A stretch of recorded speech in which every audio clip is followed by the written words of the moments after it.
Most people today consider that Father Christmas, Santa Claus and the Welsh Sion Corn are all the same character, and they've now all been morphed into one, but they have quite different origins.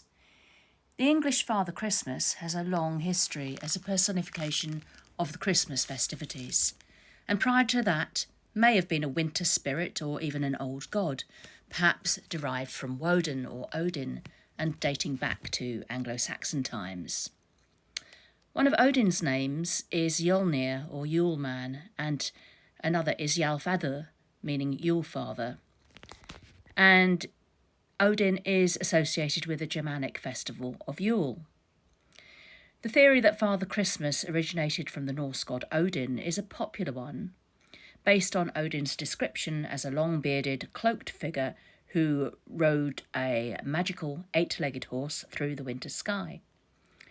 The folklorist Margaret Baker, in 2007, maintains that the appearance of Santa Claus or Father Christmas, whose day is the 25th of December, owes much to Odin, the old blue-hooded, cloaked, white-bearded gift-bringer of the north, who rode the midwinter sky on his 8-footed steed Sleipnir, visiting his people with gifts. However, there's no evidence in Norse myth that Odin travelled around giving people gifts. Though he also has names such as Oski, god of wishes, it is the goddess Gevgin who is associated with gift-giving, not Odin. Other scholars, such as Spencer Daniel, argue that both the image of Father Christmas in England and the Weihnachtsmann in Germany were based on the earlier traditions of honouring St. Nicholas as at Christmas after the Protestant Reformation banned the worship of saints. A 15th century English Christmas carol book, the Selden Carol Book, has a carol which begins, "Good day, Sir Christmas," which some have interpreted as being an early reference to Father Christmas. And it includes a character who proclaims Christmas. The first real references, though, to Father Christmas date to the 16th century England during the reign of Henry VIII, and Father Christmas was a personification of the spirit of good cheer at Christmas, bringing peace, joy, good food, wine and revelry. As England no longer kept the feast day of St. Nicholas on the 6th of December, the Father Christmas celebration was moved to 25th of December to coincide with Christmas Day. Professor Ron Hutton tells us that Christmas was personified in the early 17th century by writers, partly because of the general taste of the age for allegory, and partly because of the criticism of observation of the Feast of St. Nicholas by radical Protestants. So they made a representative image of it as part of Christmas celebrations, which was attractive to writers who wanted to defend and preserve the feast. In 1616, Ben Jonson wrote Christmas, His Mask, in which Christmas was presented by a figure in a round hose, long stockings, a closed doublet, a high-crowned hat with a brooch, a long thin beard, a truncheon with little ruffs, white shoes, scarf and garters tied across. Christmas appeared again in a mask in writings by John Nabbs 22 years later as an old reverend gentleman in a furred gown and cap. Over the next 250 years, this sort of character was to feature repeatedly in pictures, stage plays and boat drama, known variously as Sir Christmas, Lord Christmas, or increasingly as Father Christmas. He was concerned with the adult world, personifying feasting and games, and had no connection with presents for children. Rather, he was a burlesque figure of fun. And this does seem a little removed from the image of St. Nicholas. He does seem to have more in common with pagan spirits than a Christian saint. Father Christmas was, however, an allegorical figure, a symbol of the Christmas season. It's possible that he earlier was also a symbol of the winter or Yule season, who was then brought back more in literature during the Reformation. Another precursor to Father Christmas could be found in York, where a festival called the Yule Ridings took place on the 21st of December. a man disguised as Yule carried cakes and meat through the streets and threw nuts into the crowd. In 1572, the procession was banned after complaints of it being very rude and barbarous behaviour. Elsewhere, in Tudor and Stuart times, specially appointed lords of misrule oversaw Christmas celebrations in aristocratic houses and were sometimes given names like Captain Christmas, the Christmas Lord, or Prince Christmas. Also sounds very much like Saturnalia. The Puritan attack on Christmas intensified before, during and after the English Civil War, when Royalists defended Christmas and personified the season. A 1645 pamphlet, The Arraignment, Conviction and Imprisonment of Christmas, tells an allegorical story in which a woman asks the Oxford town crier where old Father Christmas has gone.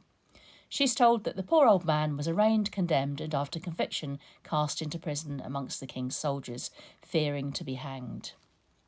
He also featured in a 1658 pamphlet entitled The Examination and Trial of Old Father Christmas, as a man with a white beard and old-fashioned fur-trimmed gown. He's put on trial for his life, but is acquitted by the jury. Christmas returned after the restoration of 1660, and Father Christmas went on to appear in stage plays and folk drama over the next 200 years. But as Professor Ronald Hutton says in Stations of the Sun, he remained far removed from our modern understanding of Father Christmas. Father Christmas enjoyed a mini-renaissance in the first half of the 19th century, and he was sometimes shown as a winter sprite with garlands of holly on his head, surrounded by food and drink, and he featured in many folk plays of the era. And he also closely resembles the Ghost of Christmas Present from Charles Dickens' A Christmas Carol. The legend of Sinterklaas was a separate tradition in Europe. The origins of Sinterklaas can be found in the stories of St. Nicholas, a 4th century Greek bishop from Myra, now in modern-day Turkey. St. Nicholas was said to have performed a wide variety of miracles. In one tale, he met a poor man who was on the brink of selling his own daughters into slavery. He anonymously threw 3 bags of gold down the chimney in the night to provide dowries for the girls. The gold landed in their stockings, which were drying by the fire. Over time, tales of his gold-giving gave rise to a tradition of leaving gifts for children on the night before the 6th of December, which was St. Nicholas's Day. In the Netherlands, special markets sprang up to sell toys and treats, and men dressed as St. Nicholas or Sinterklaas in red bishop's costumes. Tradition had it that, in his quest to deliver presents, St. Nicholas would enter houses by passing through locked doors or descending down chimneys to leave gifts in shoes and stockings. The idea of a spirit travelling through the air and entering the house through the chimney obviously has pagan and shamanic connotations, though is also related to the story of St. Nicholas throwing gold down the chimney. St. Nicholas or Sinterklaas was transformed into the Santa Claus we know today after the character was taken to America by Dutch settlers, and it was in the US that he was given the sleigh pulled by reindeer and made into the fat jolly figure we know today. Sion Corn is the Welsh version of Father Christmas, but has a different origin again, although he now also appears in the standard red and white outfit of the modern-day Santa.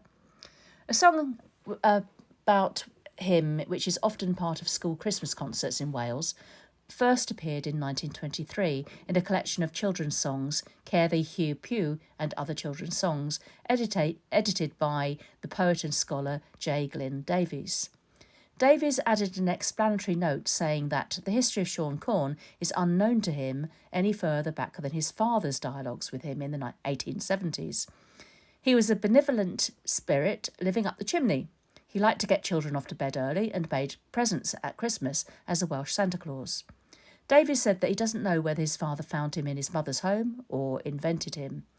He identifies Sion Corn as a family tradition dating back to the 1870s. A dictionary of the Welsh language dates the first appearance of Sion Corn to 1923, the year Davies's book was published. The figure seems to be a combination of the Sandman and a traditional house elf. Such figures have been transformed into Santa's elves in modern traditions, but Sion Corn has become identified with Father Christmas. Elf-like creatures are quite common gift bringers at Christmas. In Icelandic tradition, there are 12 Christmas troll brothers, and in Scandinavian countries, there are figures such as the Julenis and the Tomte, who are solitary beings who can bestow rewards and punishments and are responsible for the house and the welfare of the family, especially the younger members. Such spirits appear in folklore and are likely remnants of pagan traditions, but they became incorporated into Christian traditions of Christmas. So whereas the English Father Christmas has origins which appear to be a mix of earlier pagan spirits and a replacement for the honouring of St. Nicholas as a saint, and also purely as an allegory of Christmas itself, whereas Santa Claus comes from Sinterklaas or St. Nicholas and his tradition of miracle working and giving gifts. Sion Corn, however, was originally a house elf, possibly purely the name of the house elf in Davies's family tradition, but it's likely that other families had similar folk traditions. But now Sion Corn has become identified with Father Christmas, with Santa, and is given the traditional red and white costume like the others.